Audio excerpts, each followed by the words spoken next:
చెబుతున్నారు, డప్పులు కొడుతున్నారు, 70mm షో చూపిస్తున్నారు, మైకులు పట్టుకుని స్పీచ్లు దంచుతున్నారు. కానీ కామన్ మ్యాన్ కి కావాల్సిందేంటి? వాటిని పార్టీలు ఎంతవరకు పట్టించుకుంటున్నాయన్నది ప్రశ్నే.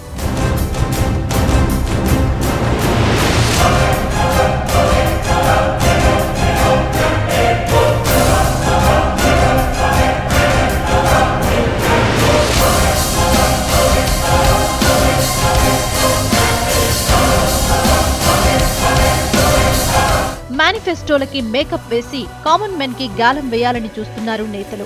హామీల పేరుతో ఓట్లను బుట్టలో వేసుకునేందుకు ప్రయత్నిస్తున్నారు.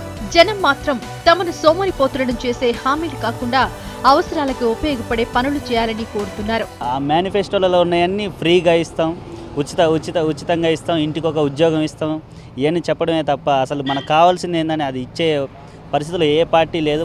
తమకి రక్షణ ఇచ్చేలా ఏ ఒక్క నాయకుడు మేనిఫెస్టో తయారు చేయడం లేదని మండిపడుతున్నారు మహిళలు.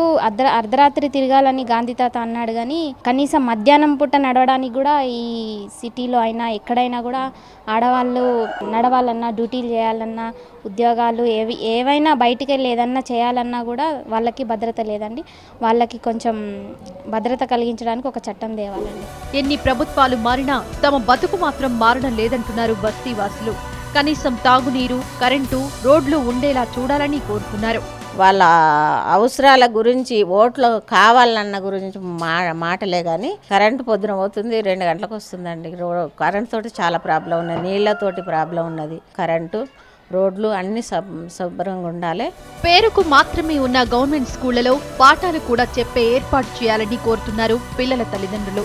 స్కూల్ కూడా బాగా చేయండి. ముందు పాతకాలంలో మేము చిన్న ఉన్నప్పుడు మంచిగా ఉంటుండే, ఫుడ్ ఇస్తుండే, అన్నీ ఇస్తుండే. ఇప్పుడు ఏమంతా ఇది లేదు, మళ్ళీ హెల్ప్ లేదు. గవర్నమెంట్ స్కూల్లో అంతా టీచర్స్ మంచిగా ఉండవు, ప్రైవేట్లో టీచర్స్ ఎక్కువ అని అక్కడే పోతున్నారు కొంతమంది. సెల్ ఫోన్లు ఇస్తాం, సొల్లేసే ఏర్పాటు చేస్తాం అనడం కాదు, కనీసం బతకడానికి పని దొరికేలా మేనిఫెస్టో ఉండాలంటున్నారు. ఎలక్షన్ అయిపోయిన తర్వాత వాళ్ళు మళ్ళీ ఇచ్చేదంతో ఏందంతో తెలియదు మనకి. అట్లా ఖచ్చితంగా లేకపోయినా కానీ మా ఉపాధి మాకు కల్పిస్తే చాలు, మేము లక్ష్యంగా బతాం. మాకు అవి వట్టిగా వద్దు, ఏమొద్దు. ప్రతి ఊర్లోనూ, ప్రతి పల్లెటూరులోనూ కూడా పిల్లలందరికీ చేతి నిండా పని ఉంటే వాళ్ళ ఫ్యామిలీలను పోషించుకుని రేపటి తరాలకు కూడా బెనిఫిట్ చేసిన వాళ్ళు అవుతారు. వ్యాట్ పేరుతో దోపిడీ తగ్గించాలని కోరుతున్నారు చిరు వ్యాపారులు. నేను చిన్న బిజినెస్ చేస్తుంటాను, फैब्रिकेशन बिजनेस. किसी से कोई बात करने का नहीं है.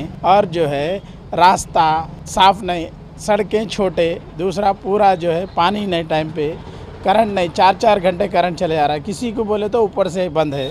చట్టాలను పటిష్టపరిచేలా చర్యలు తీసుకుంటే ప్రజల జీవితం బాగుపడుతుందని అభిప్రాయపడుతోంది యువత. ఉద్యోగాలు పెంచాలని కోరుతున్నారు. చదువుకున్న వాళ్ళకి ఎంప్లాయ్మెంట్ కలుగుతుందన్న ఆశ మీద వాళ్ళు చాలా యూత్ ఉన్నది. ఈ 2 స్టేట్లలో ఎంత జనాభా ఉన్నది, ఎంతమందికి ఉద్యోగ అవకాశాలు కల్పిస్తారు?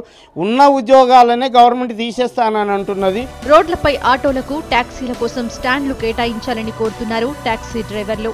बिजनेस करने के लिए गाड़ी उठा रहे हैं, लेकिन यहाँ पर डीजल और पेट्रोल का रेट बढ़ रहा है, तो गरीब आदमी आगे बढ़ने से, उधर ही पूरा रेट बढ़ने से आदमी आगे नहीं बढ़ सक रहा है.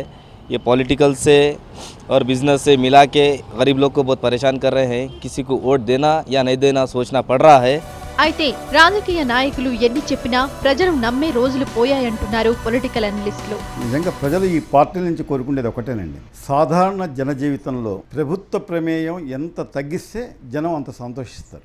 ఏది ఏమైనా ఇచ్చిన హామీలను నిలబెట్టుకోలేని పార్టీలకు భవిష్యత్ లేకుండా చేస్తామంటున్నాడు కామన్ మ్యాన్.